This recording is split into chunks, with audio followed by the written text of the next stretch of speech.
틈을 다 받으셨죠? 안 받으면 지난주하고 다릅니다. 이제 레위기입니다.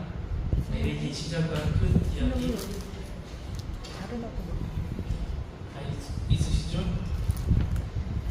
레위기 시작은 5가지 제사 시작해서 끝은 소원 예물의 값을 정하는 이야기입니다.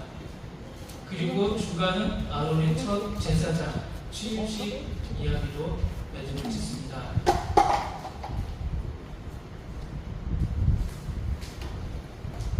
거룩한 시민학교 교과서 제초의 인간은 아담과 하와의 두 아들 가인과 아벨이 단을 쌓고 하나님께 제사를 드렸다는 것이 창세기 기록이 되어 있고 첫 번째 제사로 드렸다는 것이 나와 있습니다. 그 후에 노아가 홍수 후 방주에서 나와서 하나님께 단을 쌓고 제사를 드렸습니다. 믿음의 사람 아브라함은 삶의 장소를 옮길 때마다 그곳에서 단을 쌓고 하나님께 제사를 드렸고 이삭과 야곱도 하나님께 제사를 드렸습니다. 여기까지는 하나님이 아브라함이나 아벨이나 야곱이나 모든 족장터에 있는 조상들이 예물 제사를 드렸을 때는 하나님은 그냥 받아주셨습니다. 돌을 쌓고 그 위에 제물을 올리면 하나님이 그 향을 받으셔서 무조건 하나님의 은혜를 베풀어 주셨는데 이제는 이 제사장 나라에서는 제사법이 있다는 것입니다. 출애굽기에 우리가 후반에 보았던 무엇을 지었죠? 성막. 예, 성막을 지었고 이제 하나님께서 그 성막 안에서 제사를 어떻게 드려야 될지 하나님께서 말씀을 해주십니다. 그런데 이 제사는 오늘 보았던 말씀 1장 2절에 보면 이스라엘 자손에게 말하여 이르라 너희 중에 누구든지 여호와께 예물을 드리려거든. 여기 말씀처럼 누구든지 하나님 앞에 이제 예배를 드릴 수가 있다는 선포입니다. 그러기에 이제 누구든지 이제 이스라엘 백성뿐만 아니라 이 신약의 시대 우리에게도 누구든지 하나님을 믿고 예수 그리스도를 영접한 모든 사람들이 제사 예배를 하나님이 받아주시겠다는 선포이십니다. 이 레위기는 하나님께 나아가 어떻게 제사를 드려야 할지 그 방법이 집중적으로 기록되어 있는 책입니다. 하지만 레위기는 제사장들만 읽어야 하는 제사법 참고서가 아닙니다. 이스라엘 백성들이 태어나면 5살 때부터 가장 먼저 접하는 책이 레위기입니다. 레위기 법을 먼저 알고 제사법을 먼저 알고 그 다음에 이 제사를 어떻게 드릴지 깨달은 후에 이제 그들이 어떤 것을 합니까? 하나님이 만든 자연에 대해서 그래서 11장부터 20장까지 하나님께서 자연의 법칙에 대해서 이야기를 해주셨습니다. 여기에는 하나님의 다스리는 공유의 하나님께서 다스리는 이 땅에서 우리가 먹어야 될 음식이 있고 먹지 말아야 될 음식이 있다는 것을 가르쳐 줍니다. 그리고 두 번째는 우리가 인간이 살아가는 이 사회에서 어떻게 살아가야 되는지 관계의 법칙을 이야기해 줍니다. 그래서 19장에서는 하나님이 거룩하라. 이 모세오경만 가지고 있으면 거룩한 것이 아니라 생활 속에서 어떻게 거룩해야 되는지 그것을 알려주시는데 또 하나는 무엇입니까? 다음 모퉁이법을 통해서 이웃과 우리 관계를 어떻게 맺어야 되는지 그것 또한 알려주시라는 것입니다.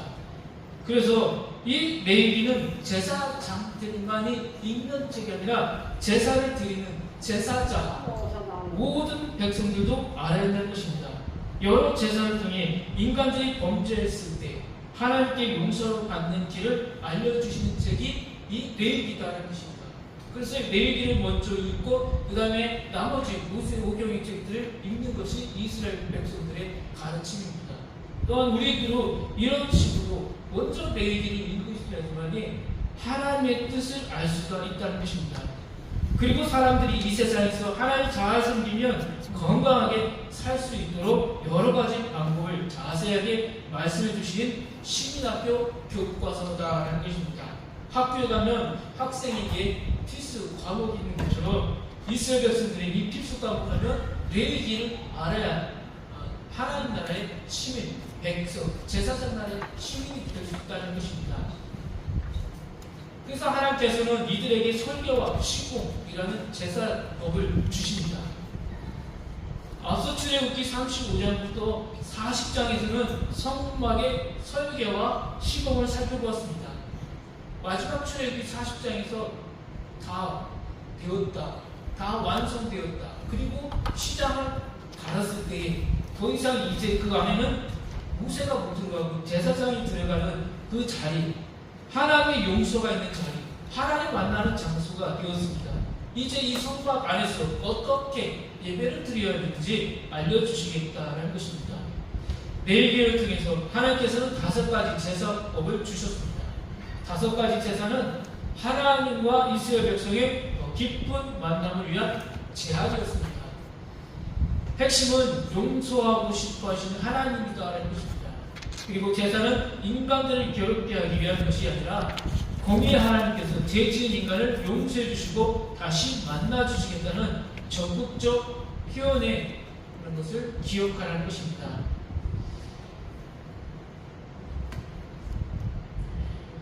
성경 66권 어느 한 권도 중요하지 않은 책이 없습니다. 오가다 한 장으로 되어 있는 책도 중요하고 이 레위기 27장까지 되어 있는 책도 중요합니다. 그래서 어떤 책든 다 중요하지만 특별히 이 레위기는 구약의 키워드다라는 것입니다. 키가 있어야지만이 방 안으로 들어갈 수 있는 것처럼 이 레위기는 그러한 역할을 해준다는 것입니다.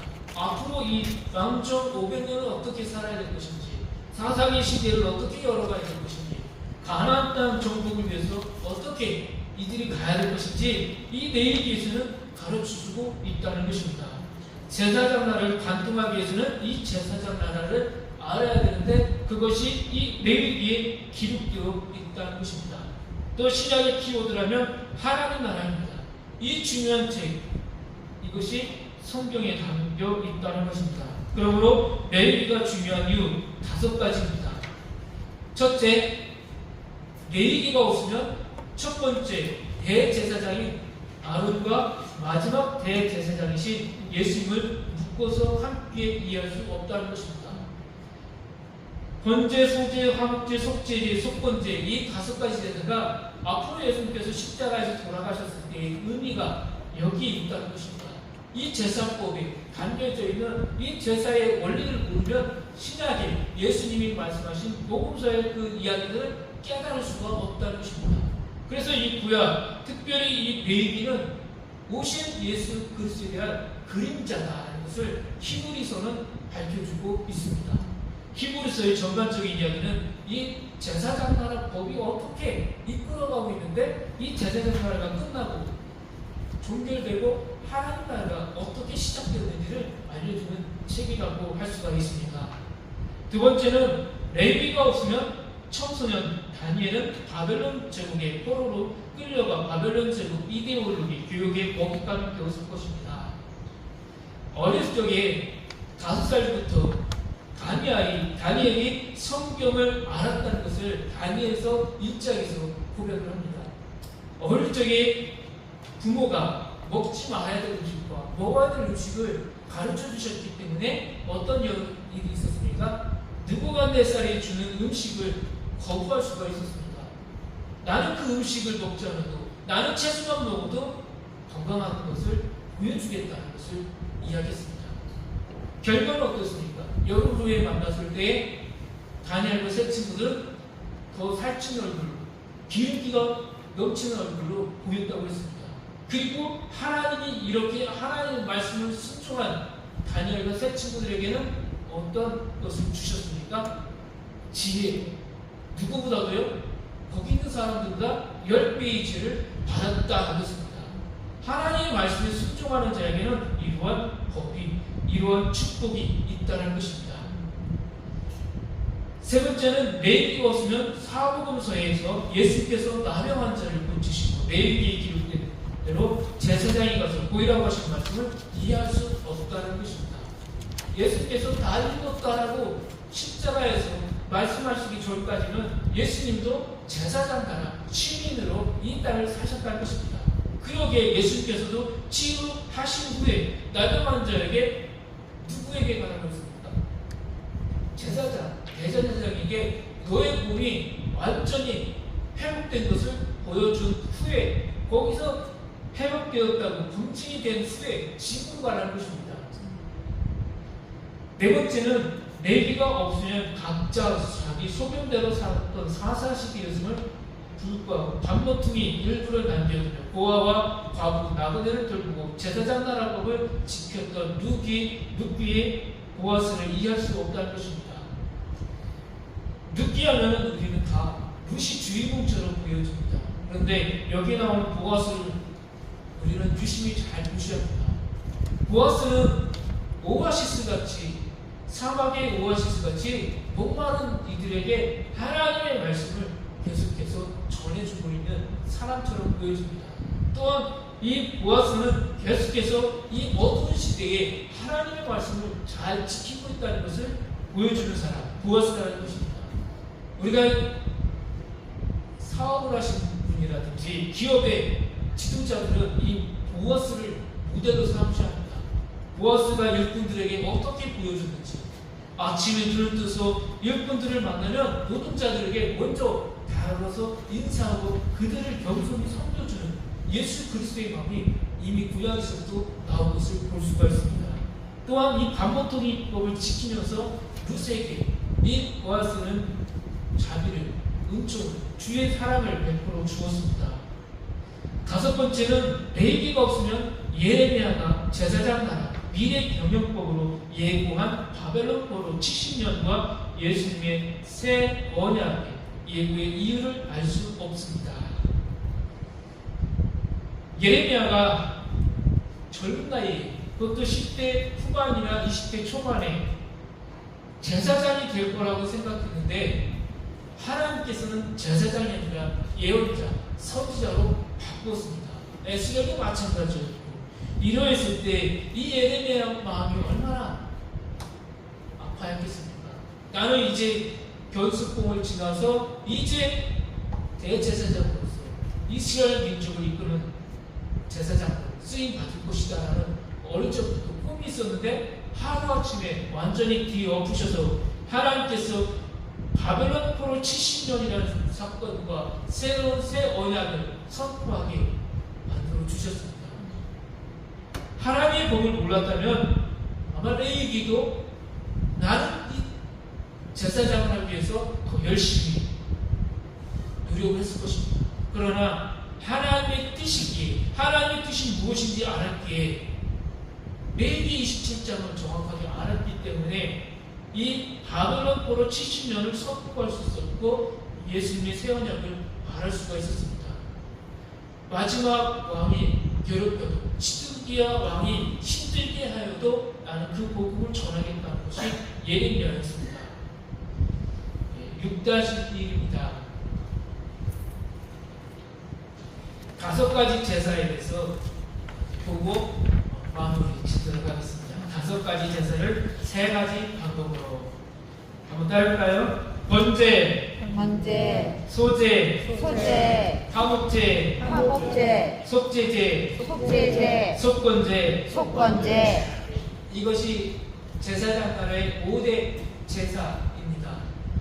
번제, 소제, 화목제, 속제제, 속건제. 다 외우셨죠?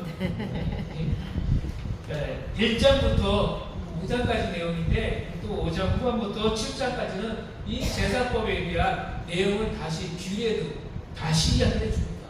더 세밀하게 어떻게 제사를 드려야 되는지. 성막 건축이 완성되자 이제 본격적으로 하나님께서는 성막에 행해야 5가지 제사법에 대해 말씀해 주십니다. 5가지 제사법은 쉽게 말해 하나님과 인간들의 만남의 절차입니다.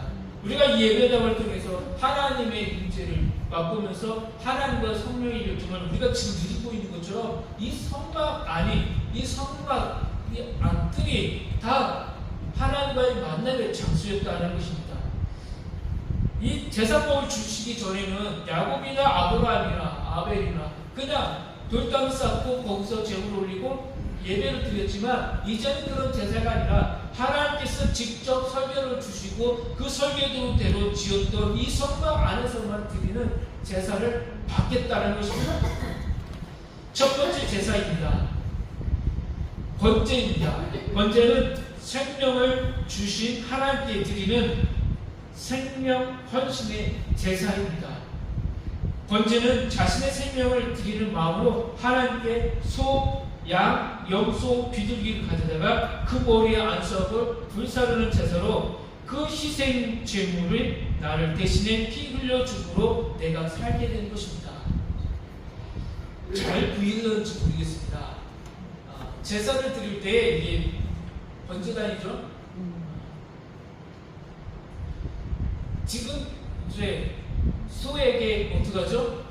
안수를 제사자입니다. 제사장이 아니고 제사를 드리려고 한 사람이 제물의 제사를 안수를 하고 이제 소를 잡기 전입니다.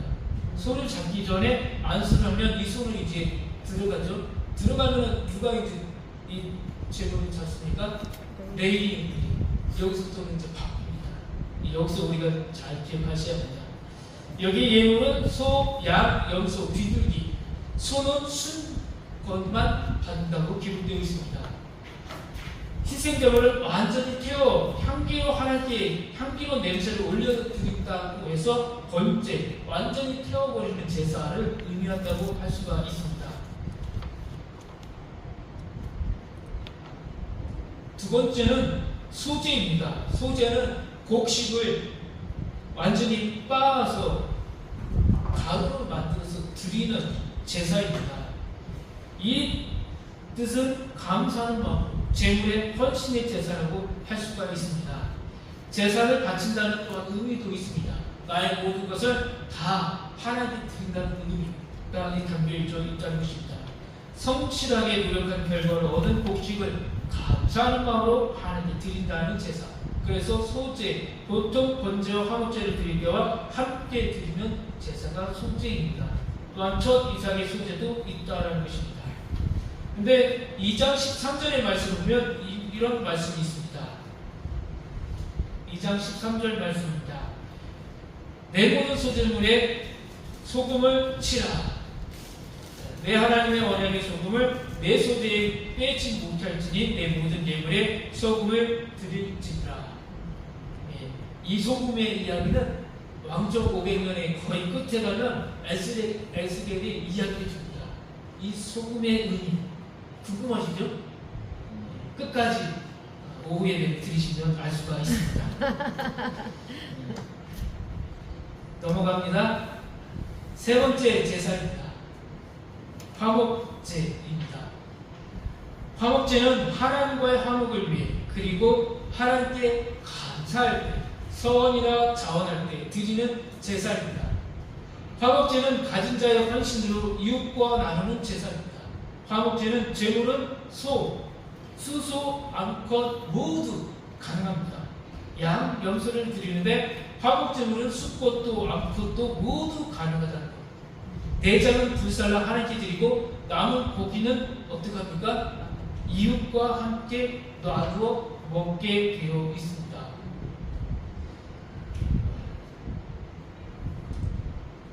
소 한 마리 잡았을 때에 한 사람이 하루에 소 한 마리를 다 먹을 수 있을까요? 불가능하죠. 그래서 하나님은 감사한 마음으로 이 화목제물을 드리고 고기는 그날 하루 안에 이웃과 나누라는 것입니다.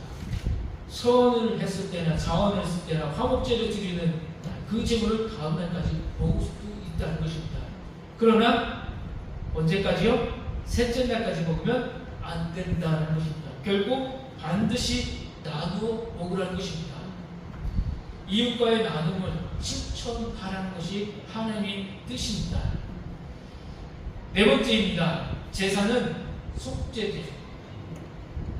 속죄제는 하나님께서 주신 계명, 즉 율법을 어김으로 죄를 범했을 때 죄를 깨닫고 죄를 속죄하며 하나님 앞에 나아가는 제사입니다. 제사장을 비롯한 모든 사람들 그리고 이스라엘 회중 전체의 죄를 속죄하며 드리는 제사입니다. 그런데 레위기 4장의 말씀을 보면 제사장과 또 족장, 평민 이 그룹이 드리는 제사의